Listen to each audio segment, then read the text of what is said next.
Doctor Yunus সহ অন্তর্বর্তীকালীন সরকারের উপদেষ্টারা ফেঁসে যাচ্ছে।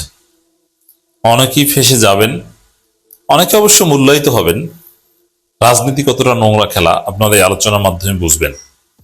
যেমন ডক্টর ইউনূস সরকারের উপদেষ্টা ডক্টর খলিল আজকে ফুল মন্ত্রী, সবচেয়ে প্রভাবশালী মন্ত্রীদের মধ্যে একজন। কি ভাব, পররাষ্ট্রমন্ত্রী, মজা না?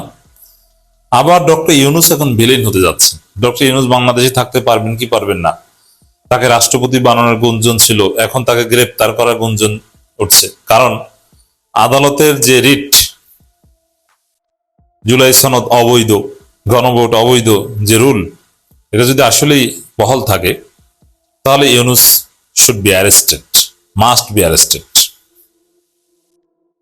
এবং এখনকার রাজনৈতিক সমীকরণটা দেখেন যে রাষ্ট্রপতি চুপ্পুই ভালো ছিল।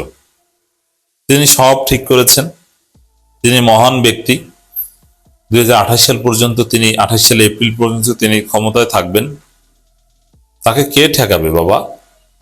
আপনি কেন নির্বাচন চান?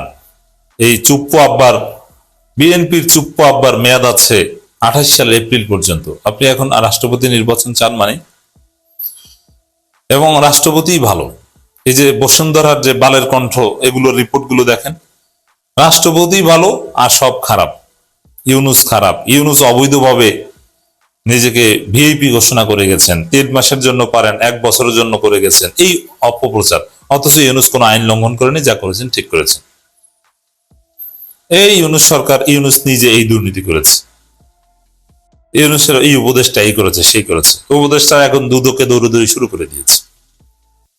একদিকে আমরা দেখতে পাচ্ছি ইউনূস এখন ভিলেন হচ্ছে, আবার এই ইউনূসেরই খুব কাছের লোক সে মহান হচ্ছে, মানে সে মন্ত্রী। ইউনূসের জীবন এখন হুমকির মুখে। ইউনূসের সামনে ফাঁসির দড়ি জ্বলছে, কারণ জুলাই সনদ যদি অবৈধ ঘোষিত হয়, ইউনূসের ফাঁসি, কোনো সন্দেহ নেই। অবশ্য তাতে তারেক সরকার, বিএনপি সব অবৈধ। এখানে বৈধ হচ্ছে শুধু হাসিনা আর চুপ্পু, আর সব অবৈধ। তাহলে এখন বিএনপি যেভাবে হিসাব করছে, অবশ্য বিএনপি এটা যে করছে তা না, এটা ভারতের প্ল্যান। ভারত প্রতিশোধ নিচ্ছে, ভারত বিএনপির মাধ্যমে করাচ্ছে এগুলো। এখানে ভারত বিএনপির যে ক্যালকুলেশনটা, যে এমনিতে ইউনূস সরকার সব অবৈধ হলেও, অবৈধ ঘোষিত হলেও জুলাই সনদ, নির্বাচন অবৈধ হবে না। কারণ নির্বাচন কমিশন স্বাধীন, তারা নির্বাচন করতে পারে। গণভোট অবৈধ হলো, জাতীয় নির্বাচন এটা অবৈধ হবে না। এটা তাদের একটা ক্যালকুলেশন, কিন্তু এটা একটা স্টুপিড ক্যালকুলেশন। গণভোট অবৈধ হলে সব অবৈধ, কারণ গণভোট যে সিস্টেমে করেছে, আর হাসিনা পদত্যাগের বিষয়টাই তো প্রমাণিত না। আপনি কিসের ভিত্তিতে নির্বাচন করেছেন? আর নির্বাচন হবে কোন সরকারের অধীনে, এটা তো এবং এই নির্বাচন কমিশন গঠন করেছে কারা? তো এগুলো সব হাত দিলে এই নির্বাচন ফেয়ার হয় না। পুরো 12 ফেব্রুয়ারি নির্বাচন, তারেক সরকার সব অবৈধ হয়ে যায়। এবং ইউনূস গ্রেপ্তার হলো, আমি অবাক হব না যদি জুলাই সনদ বাস্তবায়ন না হয়। জুলাই সনদ এবং গণভোট যদি বাতিল হয়, তাহলে সমন্বয়ক থেকে শুরু করে ইউনূসদের গ্রেপ্তার হতে হবে এবং তাদের সামনে ফাঁসির দড়ি জ্বলবে। বিএনপির প্রেজেন্টেশনটা দেখেন, যে ইউনূস ভিলেন আর চুপ্পু ভালো। বিষয়টা এরকম দাঁড়িয়েছে না? তাহলে তো বোঝা গেছে যে ইউনূস ফেঁসে যাচ্ছে এবং ইউনূসের বিরুদ্ধে দুদকে অভিযোগ যাচ্ছে। এদিকে আসিফ মাহমুদের দৌড়ঝাঁপ শুরু হয়েছে। 2 দিন পর কিনা মাহফুজকেও ধরে, যদিও মাহফুজ এখন ধরছে, ওর কোনো দাম নাই, যার ফলে ওরা কেউ ডাকবে না। তা আসিফ মাহমুদ তার ব্যাংকের স্টেটমেন্ট দিচ্ছেন, দৌড়াদৌড়ি শুরু। যদিও এতে লাভ নেই, তাকে ভুগতে হবে। কারণ ব্যাংকের স্টেটমেন্ট, ব্যাংকে কেউ দুর্নীতির টাকা রাখে। সাপোজ আসিফ মাহমুদ যদি ধরে নিলাম যে 100 কোটি টাকা দুর্নীতি করেছে, তো 100 কোটি টাকাকে নিজের বা পরিবারের কারো ব্যাংক অ্যাকাউন্টে রাখবে, এটা কে না বুঝে? ব্যাংক স্টেটমেন্ট দিয়ে লাভ নেই। আসিফ দুর্নীতি না করলেও ফাঁসবে, আর দুর্নীতি কিছুটা করেছে, ওর চাইতে দুর্নীতি প্রত্যেক দিন হয়, কেউ ফাঁসবে না। কিন্তু আসিফ ডিপ স্টেটের ফাঁদে পড়েছেন, তাকে ফাঁসতে হবে, এটাই হচ্ছে সত্য কথা। বিএনপির সাথে ওই খলিল রহমান উপদেষ্টা, আর এক উপদেষ্টা দুদকে দৌড়ায়। ইউনূস আছে চিন্তায়, তার গ্রামীণ ব্যাংক থাকবে না, বিএনপি আবার আওয়ামী লীগের মতো করে ফেলবে। ইউনূস কি প্যারিসে যাবে না বাংলাদেশে থাকবে, এটা নিয়েও তিনি চিন্তায় আছেন, কারণ অবস্থা ভালো না। আরো অনেক উপদেষ্টারা, এই যে দেখেন আদিলুর রহমান, তিনি কিন্তু বিএনপির এই বৃহত্তর চোর উপদেষ্টাদের সাথে ছিল না, সৎ ছিলেন।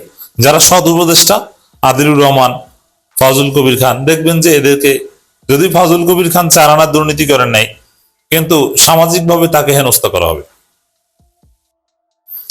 আদিলুর রহমানকে বিমানবন্দরে হয়রানি করা হয়েছে, এটা একটা ফাঁসানো। আদিলুর রহমান দুর্নীতি করেননি। আমার স্যার সিআর আবরারকে দেখবেন যে তাকেও হয়রানি করা হবে। এর মানে বিএনপির দালাল যে 5 জন ছিল, রিজওয়ানা হাসান এবং আসিফ নজরুল, কিংবা ওয়াহিদুদ্দিন মাহমুদ, সালেউদ্দিন আহমেদ, এরা বহাল তো বিয়েতে থাকবে, এরা অনেক পোস্ট পজিশনও পাবে ধীরে ধীরে। কিন্তু অন্য উপদেষ্টারা ফেসে যাবেন, অলরেডি ফাঁসতে শুরু করেছেন। কেউ বিমানবন্দরে ফাঁসেন, কেউ দুদকে দৌড়ায়, দেখছেন। এবং ইউনুস নিজেও ভিলেন হয়ে যাচ্ছেন। ইউনুস ভিলেন, চুপ্পু এখন নায়ক। রাজনীতি কতটা নোংরা খেলা দেখছেন। আসিফ নজরুল, তাকে নিয়ে বিএনপি আছে বেকায়দায়। বিএনপিতে 2টা গ্রুপ। বিএনপির একটা গ্রুপের সাথে আসিফ নজরুল কাজ করেছেন, আর একটা গ্রুপের শত্রু আসিফ নজরুল। বিএনপির এক গ্রুপ চায় যে আসিফ নজরুলকে কিছুদিন চুপচাপ রাখিয়ে এক পর্যায়ে আসিফ নজরুলকে এই খলিলুর রহমানের মতো মূল্যায়ন করতে, তাকে রাষ্ট্রদূত বানাতে, অথবা কোন একটা বিশ্ববিদ্যালয়, বিশেষ করে ঢাকা বিশ্ববিদ্যালয় ভিসিডিসি বানিয়ে দেওয়া যায় কিনা, এরকম একটা চিন্তা ভাবনা প্ল্যান আছে। কিন্তু বিএনপি আর এক গ্রুপ আবার একে সহ্য করছে না। যেমন দেখেন, বাসসের এমডি মাহবুব মোর্শেদকে বানিয়েছে কে? আসিফ নজরুল। কিন্তু সেই আসিফ নজরুলের নিয়োগকৃত বিএনপি সাংবাদিককে মব করে সরিয়ে দেয় বিএনপির আর এক অংশ। এটি হচ্ছে আসিফ নজরুলের হিসাব, আসিফ নজরুলকে নিয়ে হিসাব, যে বিএনপির এক গ্রুপ আসিফ নজরুলকে চায়, আর এক গ্রুপ চায় না। তো এইসব মেকানিজমে দেখা যায় যে অনেক মিডিয়া আসিফ নজরুলের বিরুদ্ধে, আবার জামাত এনসিপির লোকজন আসিফ নজরুলের বিরুদ্ধে, ইলিয়াস পিনাকিরাও বিরুদ্ধে। তা আসিফ নজরুল একটা চাপে আছেন। কিন্তু বিএনপির একাংশ আসিফ নজরুলকে মূল্যায়ন করতে চায়, যেহেতু বিএনপিকে এই ইঞ্জিনিয়ারিং করে ক্ষমতায় এনে দেওয়া, এতে আসিফ নজরুল পারছিলেন। আসিফ নজরুল একসময় আমার খুব ক্লোজ ছিলেন, একসাথে নামাজ পড়তাম। আমার এই অনুমতিতে তিনি নামাজ পড়েছেন, এখন এটা মনে আছে কিনা আমার এই হালকা মানে কমপ্লিট স্মৃতি মনে নেই, অনেক আগের কথা। তো দর্শক, আমেরিকায় বাড়ি ও দুর্নীতির অভিযোগ, এই বিষয়ে কথা বলছেন আসিফ নজরুল, মানে নিজেকে দুধের ধোয়া প্রমাণ করছেন। দীর্ঘ ফেসবুক দিয়েছেন যে দায়িত্বে থাকা অবস্থায় বা এর আগে পরে কোনো দুর্নীতি করেনি, কাউকে অবৈধ সুবিধা দেয়নি, আমার নিজ এলাকায় যায়নি, এই করিনি সেই করিনি।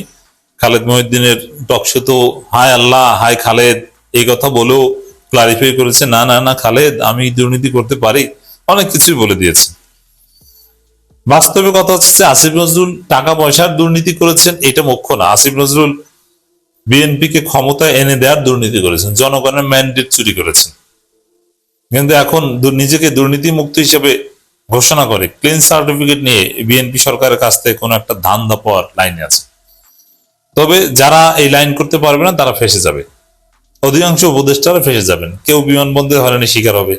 দর্শক, আরেক দফা বোমা ফাটালেন ব্রিগেডিয়ার জেনারেল অবসরপ্রাপ্ত সাখাওয়াত হোসেন। তিনি ছিলেন অন্তর্বর্তীকালীন সরকারের একজন উপদেষ্টা। তাকে প্রথমে স্বরাষ্ট্র উপদেষ্টা করেন ইউনূস, পরে 7 দিনের মাথায় তাকে স্বরাষ্ট্র উপদেষ্টার পদ থেকে সরিয়ে করা হয় নৌ পরিবহন উপদেষ্টা। এবং তিনি সম্প্রতি তারেক রহমানের বন্ধু মামুন ভাইয়ের চ্যানেল 1-এ একটা ইন্টারভিউ দিয়েছেন, এবং সেখানে তিনি বলতে গেলে বোমা ফাটিয়েছেন। বোমা বললেও কম বলা হবে। এবং তিনি অনেক বিষয়ে পুঙ্খানুপুঙ্খরূপে বলেছেন, যেগুলো কিন্তু আমরা এর আগেও অনেকবার বলেছিলাম। আমরা যে সঠিক ছিলাম এটা তিনি আবারও কনফার্ম করলেন। আমি একটু পড়ে শোনাই, এটা কিন্তু পরতে পরতে চমক আছে। হ্যাঁ, ভিডিও দিলে তো কপিরাইট আসবে, এজন্য আমি পড়ে শোনাই। মুখ খুললেন অন্তর্বর্তীকালীন সরকারের সাবেক উপদেষ্টা সাখাওয়াত হোসেন। তিনি বললেন যে ইউনূসের উপদেষ্টা পরিষদের একটা কিচেন ক্যাবিনেট ছিল, কিন্তু তিনি সেই ক্যাবিনেটের সদস্য ছিলেন না। সেখানে কি আলোচনা হতো তা তাকে জানানো হতো না। সদস্যরা ছিলেন ইউনূসের নিকটজন। কিচেন ক্যাবিনেট, আমি তো আগেই বলেছি যে এই সরকারের ভিতরে একটা গুপ্ত সরকার আছে, এটা কিন্তু আমি অনেকবার বলেছিলাম। খলিলুর রহমান, আদিলুর রহমান, তারপরে ফয়জুল কবির, রেজওয়ানা হাসান, এরা ছিল এই কিচেন ক্যাবিনেটের অন্তর্ভুক্ত। তারাই সব ডিসিশন নিত, অন্যান্য উপদেষ্টা যারা আছে যেমন ফরিদ আক্তার, বিধান রঞ্জন রায়, মানে কারোর সঙ্গে কোনো পরামর্শ করতো না। এরা এই কিচেন ক্যাবিনেট, এরা একটা জায়গায় বসে সন্ধ্যার পর একটা বাসায় বসে তারা, এবং বাইরের থেকে আরো লোকজন আসতো, ওই যে ছোটন গ্রুপ টুরুপ এরা আসতো, এসে তারা পরামর্শ করত। এবং স্বাগত সাহেব বলেছেন যে দেশটা ছিল অগ্নিগর্ভের মধ্যে, উপদেষ্টাদের কেউ আমাকে ডাকেও নি, আমার সঙ্গে কনসাল্ট করার কোনো প্রয়োজনও বোধ করেনি। সেখানে কি হতো আমি জানি না, হয়তো আমি ওদের মনোভাবের লোক ছিলাম না, আমি যে তাদের সঙ্গে একমত হতে পারবো না এটা তারা ধরে নিয়েই তারা আমাকে ডাকেনি। এবং যারাই কাজ করেছে তারা তো চিহ্নিত, আমি শুধু নাম শুনেছি যে তারা আমার কলিগ ছিলেন।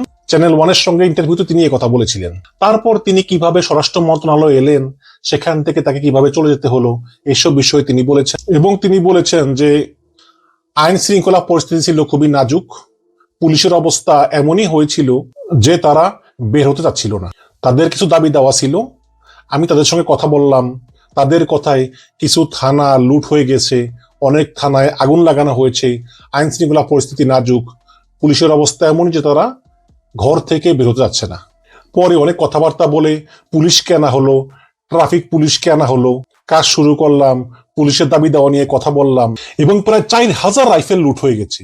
আমি থাকতে থাকতে কিছু রিকভার হলো, যতটুকু জেনেছি 1000 খানেকের বেশি রাইফেল পিস্তল লুটেড অবস্থায় আছে, যেটা আমি মনে করি বর্তমান সরকারের জন্য মারাত্মক হতে পারে। এবং এর মধ্যে আমাকে সরিয়ে দেওয়া হলো। কেন সরানো হলো এই প্রশ্ন উত্তরে তিনি বলেন যে আমি হয়তো এমন কিছু কথা বলেছিলাম, যে তিনি বলেছিলেন যে আওয়ামী লীগের পুনর্বাসনের কথা বলেছিলেন সে সময়, এটা অনেকে ভালোভাবে নেয়নি। তখন এনসিপি বিদ্রোহ করেছিল যে এটা একজন উপদেষ্টা হয়ে তিনি এই নতুন সরকার গঠনের কয়দিনের মাথায় তিনি কিভাবে বলেন যে আওয়ামী লীগের পুনর্বাসনের কথা। তো এটা স্বীকার করছেন তিনি বলেছেন যে আমি এমন কথা বলেছি যেটা হয়তো আমার বলা সঠিক হয়নি, কিন্তু এখন তো দেখতেছি যে ওই আওয়ামী লীগের পুনর্বাসন চলতেছে, মুক্তি পাচ্ছে, এখন ওই সময় আমি বলছি এটা দোষ হয়ে গেছে, যাই হোক আমাকে সরিয়ে দিয়েছে, আমি চেয়েছি আমি পদত্যাগ করবো। ইউনুস বলে যে না, খারাপ দেখা যায়, আপনি তার চেয়ে নৌ পরিবহন মন্ত্রণালয়ের দায়িত্বটা নেন। তো সাক্ষাৎ সাহেবকে প্রশ্ন করলে তিনি বলেছেন যে যদি আপনি পুরোটা দেখেন তাহলে দেখবেন আমি গিয়েছিলাম আনসারদের দেখতে, ওদেরও গুলি মেরেছে অনেকে, আনসারদেরকে গুলি মেরেছে। আমি যে ভিডিওগুলো দেখলাম সেখানে লুঙ্গি পরা, গেঞ্জি পরা, হেলমেট লাগানো, হাতে পুলিশের রাইফেল, দ্যাট ইজ পুলিশের কাছে 7.62 চাইনিজ রাইফেল টাইপ 39 আছে, মানে বুলেটটা হচ্ছে 39। এটা খুবই মারাত্মক অস্ত্র, যেটা সাধারণত যুদ্ধক্ষেত্রে ব্যবহৃত হয়, এটাকে আমরা নিষিদ্ধ বলি। কিন্তু পুলিশকে রাইফেলগুলো দেওয়া হয়েছে, কবে দেওয়া হয়েছে আমি ঠিক জানি না। আমার ইচ্ছা ছিল এটা নিয়ে একটা ইনকোয়ারি করার। এই রাইফেল তো পুলিশের পাওয়ার কথা না, কিন্তু কিভাবে এই রাইফেল পুলিশের কাছে এলো? তখন প্রস্তাবক বলল আপনি কি ইনকোয়ারি করেছিলেন? সাক্ষাৎ সাহেব বলল না, আমি তো ছিলাম না, ইনকোয়ারি করবো কোত্থেকে? এর পেছনের ব্যাকগ্রাউন্ড কেউকে জিজ্ঞেসও করিনি। আমার কাছে এমন এমন ছবি আছে যেটা সন্দেহজনক। তারা কারা? এদের চেহারা, এদের গঠন কিন্তু আমাদের মতো না, মনে হচ্ছিল এরা বহিরাগত। আমাদের দেশে অনেক স্নাইপার আছে, স্নাইপার বলতে ওই যে অনেক লম্বা বন্দুক যেটা দিয়ে অনেক দূর থেকে মারা যায়। আমার দেশে স্নাইপার আছে, পুলিশের কাছে আছে, সেনাবাহিনীর কাছে আছে, কিন্তু এই লোকগুলো লুঙ্গি গেঞ্জি পরা, কিন্তু এরা তো অহরহ একদম প্রশিক্ষিত। কয়েকজনকে দেখলাম আবার হেলিকপ্টার ওঠানো হচ্ছে, তাদের চেহারা তো আমাদের মতো না। দর্শক, এই 4 আগস্ট, 5ই আগস্ট ঢাকার বিভিন্ন বিল্ডিং থেকে প্রচুর লোকজনকে শেখ হাসিনা সরকার হেলিকপ্টারে করে সরিয়ে নিয়েছে। এখন হেলিকপ্টারে করে সরিয়ে নিবে, এখন প্রশ্ন হচ্ছে তারা যদি জামাতের লোকই হয় তাহলে হেলিকপ্টার আসলো কোত্থেকে? জামাতের তো হেলিকপ্টার নাই। তারা যদি এনসিপির লোক হয় হেলিকপ্টার কোত্থেকে আসলো? হেলিকপ্টার তো নাই। কাজেই সরকারের পক্ষ থেকে এইসব লোকগুলিকে হেলিকপ্টারে করে সরিয়ে নেওয়া হয়েছে, এবং যেটা সাখাওয়াত সাহেব বলতেছেন। এবং যখন এই যে এই ধরনের রাস্তাঘাটে ছাত্র জনতা ঘেরাও করলো, আন্দোলন করলো, তখন কোত্থেকে যেন বুলেট এসে এসে ঝাঁঝরা করে দিল। এগুলো বিল্ডিং থেকে থেকে স্নাইপার দিয়ে এগুলো গুলি করা হয়েছে, এবং সেই স্নাইপার গুলো আমাদের দেশের না। সাখাওয়াত সাহেবের মতে এদের কথাবার্তা, এদের শারীরিক গঠন আমার দেশের লোকের সঙ্গে যায় না। এবং সাখাওয়াত সাহেব পুলিশের কাছেও দেখেছেন 7.62 রাইফেল, আবার ওই লুঙ্গি গেঞ্জি মাথায় গামছা বান্ধা লোকের কাছে দেখেছেন 7.62 রাইফেল। তার মানে এই 7.62 রাইফেলটা আসলে সরকার অনেককে বিতরণ করেছেন, ছাত্রলীগ, যুবলীগ। এবং সাখাওয়াত সাহেব যেটা বলে থাকেন যে আমাদের মতো না, আমাদের মতো দেখতে না, হয়তো অন্য কোনো দেশের কেউ এসে সরকারকে সহযোগিতা করার জন্য পুলিশের পাশাপাশি তারা এই কাজগুলো করেছে, এবং তারা বিভিন্ন উঁচু উঁচু বিল্ডিং এ অবস্থা নিয়েছে। যখন দেখে অবস্থা খারাপ, তাদেরকে হেলিকপ্টারে করে উদ্ধার করে নিয়ে গেছে। একটা ভিডিও নিশ্চয়ই দেখেছেন আপনারা, যে একটা বিল্ডিং এর উপর হেলিকপ্টার নামছে, সেখানে ধুতি পরা লুঙ্গি পরা অনেক লোক উঠতেছে হেলিকপ্টারে, অনেকগুলো। এরা কারা? এছাড়া আরো অনেক ভিডিও আছে। একটা দেখলাম যে অনেকগুলো ভারতীয় মতো দেখতে তারা বিমানবন্দরের দিকে দৌড়াচ্ছে। কেন দৌড়াচ্ছে? এই ধরনের অনেক প্রশ্নের কিন্তু কোনো উত্তর নেই। শাকত সাহেব চেষ্টা করেছিলেন, তিনি পারেননি। এবং এই 7.62 রাইফেল পুলিশের কাছে কিভাবে এলো, তা শাকত সাহেব হয়তো, আমি জানি না জানেন কিনা, ডেইলি স্টার একটা অনুসন্ধান করেছে, দেখেছে যে শেখ হাসিনা এই রাইফেলগুলো পুলিশের জন্য কিনেছিলেন 2022 সালে এবং 23 সালে। তিনি বুঝেছিলেন যে 24 সালের নির্বাচন কিন্তু যেটা সহজ হবে না, বিরোধীরা আন্দোলন করবে। এই জন্য আন্দোলন মতে তিনি চায়না থেকে এই 7.62 রাইফেল কিনেছেন। এমনকি তিনি মেশিন গানও কিনেছেন, যেই মেশিন গান ওই যে আছেন এমন গোল, খালি ঘোরে আর বের হয়, মানে একসঙ্গে প্রায় 50টা বুলেট বের হয়। এটা দুজন চালানো লাগে, একজন গুলি করে আরেকজন গুলি ভরে, একজন চালানো যায় না। সেই মেশিন গানও শেখ হাসিনা এই পুলিশের জন্য করেছিলেন। এবং যখন দেখেন যে আর আন্দোলন নামাতে পারতেছেন না, তখন তিনি গণহারে এই চাইনিজ রাইফেল 7.62 তিনি পুলিশের মাঝে, ছাত্রলীগ যুবলীগের মাঝে, আবার কোন কোন দেশের আমি জানি না কোন এজেন্ট ম্যাজেন্ট সবাইকে এভাবে বিলিয়ে দিয়েছিলেন। এবং যেটা শাকওয়াত সাহেবের কথা আজকে পরিষ্কার, তিনি স্পষ্ট বলেছেন চ্যানেল ওয়ানে, তিনি স্পষ্ট দেখেছেন যে লুঙ্গি পরা, গেঞ্জি পরা, মাথায় গামছা বান্ধা, হাতে 7.62 রাইফেল গুলি করতেছে বিভিন্ন বিল্ডিং এর ছাদে মাদে। এদেরকে আবার হেলিকপ্টারে করে নিয়ে নেওয়া হয়েছে। কারা তারা? তাদের উদ্দেশ্য ছিল কি? আমরা প্রচুর দেখেছি যে রাজীব কাউন্সিলর, আলামিন কাউন্সিলর, ওই যে আওয়ামী লীগের কাউন্সিলর, ওই যে সিটি কর্পোরেশনের, তারা ছাদের উপর থেকে গুলি করতেছে, মারতেছে, প্রচুর দেখেছি আমরা। কাজে এইসব ইনকোয়ারিটা আসলে হওয়া প্রয়োজন ছিল। আমি জানি না ইউনূস সরকার কেন করেননি। এরপরে তিনি আরো চুক্তি মুক্তি, আমেরিকার সঙ্গে চুক্তি বা বিভিন্ন দেশের সঙ্গে চুক্তি নিয়ে নানা কথাবার্তা বলেছেন। কিন্তু সবচেয়ে গুরুত্বপূর্ণ ব্যাপারই হচ্ছে যে একটা গণ আন্দোলন হলো, সেই গণ আন্দোলনে পুলিশ নামলো, সেনাবাহিনী নামলো, বিডিআর নামলো, র্যাব নামলো, হেলিকপ্টার থেকে গুলি করা হলো, ঢাকা শহরের যে উঁচু উঁচু বিল্ডিং গুলো, এইসব বিল্ডিং এর অড়িতে গলিতে স্নাইপার রাইফেল দিয়ে পাখির মতো গুলি করে হত্যা করা হলো। কিন্তু ইউনূস সরকার 1.5 বছর ছিল, তারা তো ইনকোয়ারি করতে পারতো। শাকওয়াত সাহেব ছিলেন স্বরাষ্ট্র মন্ত্রণালয়ের উপদেষ্টা, 7 দিনের মতো ছিলেন তিনি। তিনি নিজে বলেছেন যে এই গুলিগুলো এলোপাতারি করা হয়েছে, এমনকি ছাত্ররা মারা গেছে, এমনকি আনসারের গায়েও লেগেছে। এবং এইসব রাইফেলের যে কার্তুস গুলো এত বড় বড়, এগুলো যার গায়ে লাগে তার বাঁচার কোনো সম্ভাবনাই থাকে না। এবং এগুলো দিয়ে এলোপাথারি গুলি করা হয়েছে। কারা গুলি করেছে? পুলিশ গুলি করেছে, এবং কিছু লোক গুলি করেছে যারা দেখতে আমাদের মতো না। শাকওয়াত সাহেব নিজের কথা, আপনারা চ্যানেল ওয়ানে গিয়ে ইউটিউব চ্যানেল দেখতে পারেন আপনারা। কাজে এগুলোরও ইনকোয়ারি করতে হবে, টিকিয়ে রাখার জন্য। কারা এই 7.62 রাইফেল যেগুলো সেনাবাহিনী ব্যবহার করে? ও একটা কথা বলি, এই 7.62 রাইফেলের চালান যখন চট্টগ্রাম বন্দরে আসে, এটা ডেইলি স্টারে বলেছিল, তখন এগুলো সেনাবাহিনীর নাম দিয়ে খালাস করা হয়। খালাস করার পরে তারপরে এগুলো নেওয়া হয় পুলিশের হেডকোয়ার্টারে, সেখানে এগুলি পুলিশের নামে বরাদ্দ দেওয়া হয়। অথচ আমদানি করা হয়েছিল কিন্তু সেনাবাহিনীর নাম করে। তাহলে যেই 7.62 রাইফেল ভয়ঙ্কর যুদ্ধক্ষেত্রে ব্যবহৃত হয়, সেই 7.62 রাইফেল শেখ হাসিনা তুলে দিল পুলিশের হাতে, নিজের দেশের মানুষকে মারার জন্য। এবং সঙ্গে আরো এমন কিছু লোক দিয়ে দিল, লুঙ্গি পরা, গেঞ্জি পরা, গামছা পরা, দেখতে আমাদের মতো না। এবং শাকওয়াত সাহেব কি বলেছিলেন যে লুঙ্গি গামছা পরা ঠিক আছে, কিন্তু তারা খুবই প্রশিক্ষিত, তাদের গুলি চালানোর স্টাইল সবকিছুতে মনে হয় যে তারা খুবই প্রশিক্ষিত। তাহলে তারা কারা?